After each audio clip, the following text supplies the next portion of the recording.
Good evening, Mount Pleasant Baptist Church family and friends in the whole wide world. Well, we've come to the close of another week, and I hope it's been a good week for you.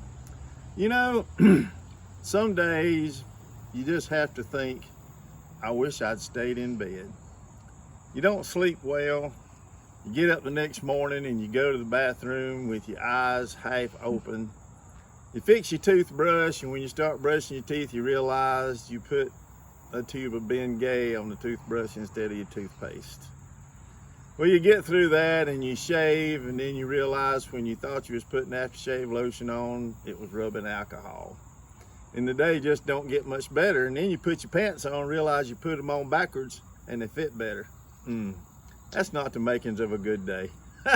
We all have rough days, but we have better days than we do bad days. Years ago when I worked in the feed store, we had this one customer, and every single time he'd come in the feed store, I'd say, "Good morning," and he'd say, "What's so good about it?" Well, that went on for months, and I finally had enough of it. And he'd come in one morning and I said, "Good morning," and he said, "What's so good about it?" I said, "You could have woke up in Russia." He thought for a minute and he said, "You got a point there." And he never said what's so good about it again. So let's, when we have a bad day, let's stop and count the good days and the good things and the blessings that we have.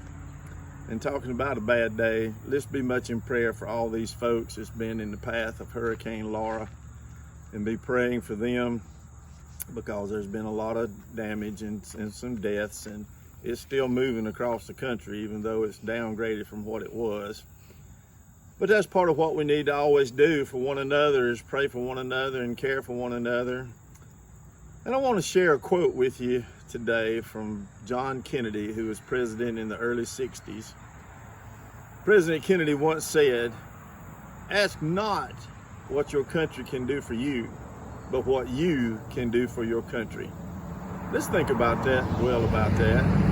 Not just about your country, but about your community, your church, everything you're involved in. What can you do to make things better? Well, I hope you have a good weekend. Thanks for being here. Always remember, God is good all the time. See ya.